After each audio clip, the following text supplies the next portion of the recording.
Hey guys, welcome back. So today we're going to work on building a oil misting system, so it'll use air and oil to supply lubrication to the bearings in our spindle. So we already kind of got started. So this is the piece that the bearings go in, but right now there's no bearings, it's just empty. You can see there's the race and the other one's up there. So here's what we did. You'll note on the headstock we now have two holes that are drilled and tapped. So we just drilled these 5/16 with a drill and then tapped them 1/8 NPT so we can put a pipe thread fitting in here. Now this one was kind of close, we had to get that one just right, but this one we had plenty of room.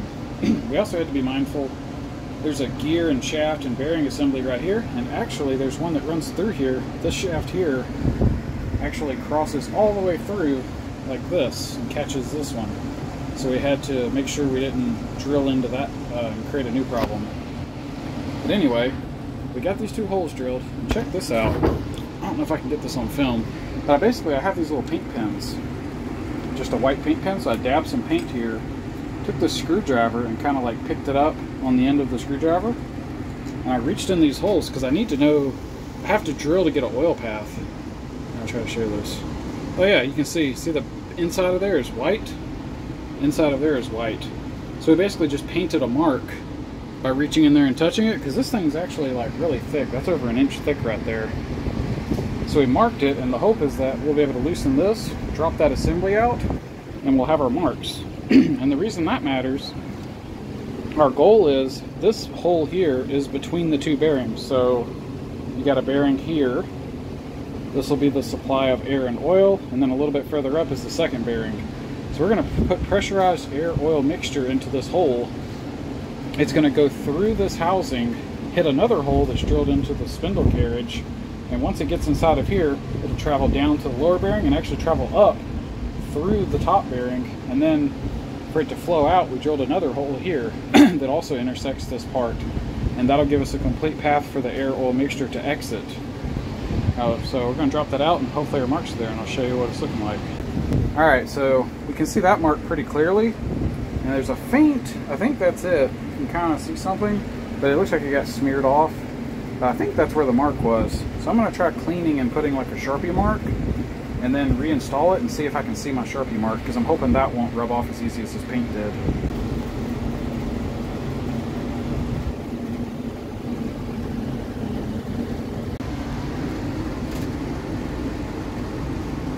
Okay, I see a Sharpie mark on the bottom. Kind of hard to see on camera. I think I see it. Oh, I can see it with my eye, but it's hard to get the camera to focus inside of that dark hole and just pick up a black spot. Anyway, you'll just have to trust me. I can see that mark. Alright, check this out. So these were the two marks. We drilled this hole, which actually ended up intersecting that slot that was already in there, but we did it anyway. And then we drilled this one. This thing's thick. See this first one here, I mean that's a, solid 3/16, and it steps up down there. That's over, you can see it there. It's pretty thick metal.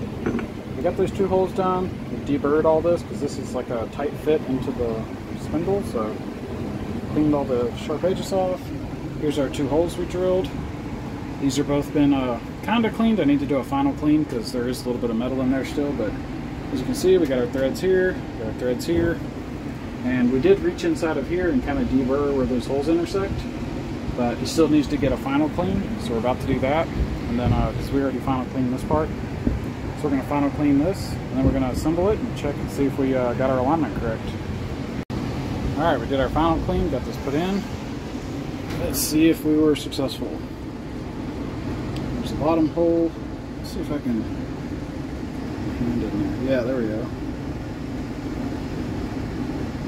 You can see my finger. Clearly, actually got a pretty good intersection on that one. I don't know how we're going to do this one. Hold on. Alright, so as a test, I've got this 3/16 drill bit. You can see we put that through there. Stick in the spindle. Clearly it popped out. Now let's try this top one. There it is as well. So both of those holes are intersecting, no issues. And 3/16 is plenty. I mean, these are actually lined up better than that. I pretty much nailed it on the size. It's just hard to capture on film, or the camera just refuses to focus inside of that hole. Like on this one, you can kind of see like it's pretty much dead on. So that's awesome. That's got our 2 flow paths. Our third one just comes right out the bottom here. We don't have to do anything. So that's really it for the hard part. Well, hopefully that was the hard part. Now I'm waiting on oil for the spindle, and then we can put this thing together and start plumbing and building up our system for that. Alright, so we put this back together. We did our bearings. We basically cleaned them really good with like brake parts cleaner and WD-40, and did several cycles trying to get all that grease out. And what we did was we sprayed them with WD-40. I don't actually have the correct oil. It's ordered. It's supposed to be here today, but it's not here yet. So we just basically put WD-40, and we tried to set the preload as best we could. I do know one thing: if we end up taking this back apart, the upper bearing, the outer race, is supposed to be like a press fit into this, but it's actually slightly loose, and you can wobble it a teeny little bit. And what happens is when you're trying to set the preload is you end up feeling that top bearing can rock a tiny bit. And it's kind of annoying. I was afraid to put, what you can do is you can Loctite it in, and I didn't do that because then I was like, well, if it dries in the wrong spot, you'd have to be kind of quick. You'd have to do it and throw it together quickly. But if we take it apart again, I may do that. That's really the only thing I know of, but we tried our best to get this preload. It's a lot easier to do without grease. You can really feel what's happening.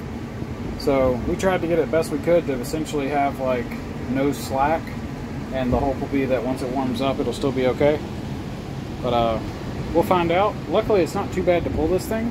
When I put this blue thing up here to take out the slack, that made it more difficult, but now that I've removed it a few times, it's better. So I can pop this out in about 5 minutes. As you can see, we got our fittings here. That's going to be oil, air in. This will be an out for the top bearing. And then if you look here, there's a shield. And between the shield and this metal, there's a gap. That's where the air oil comes out for the lower bearing.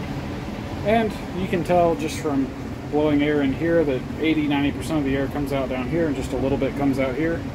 So it looks like the upper bearing isn't going to get as much oil. The bottom one's going to get over oiled now. But anyway, this is where we're at. We're kind of at a stopping spot because the stuff I need to do next, I don't have any other parts. So that may be it for today. Alright, y'all take it easy. Alright, so that's going to do it for today. We did do one last thing. We put this is the original cover. So it used to come up here and come up a lot, and that was covered the motor. And we had to chop it up a little bit, so you can see we cut all that back there. And we chopped out a spot for the belt, but it made it a little safer because I've actually put my hand on this several times while it was running. And I've also hit my hand on this too, so we're going to have to build a cover for that. But we did that. That's about it. We got Amazon's taking forever to deliver. So we'll have to resume this work probably during the week. But hey, we're getting there. And man, it sure does spin freely. You can spin this a lot easier now by hand. And I did power it up just briefly on essentially WD-40 lubricated bearings. But it sounded good. So I'll be curious to see how this works when we get the oiling system hooked up. Alright, y'all take it easy.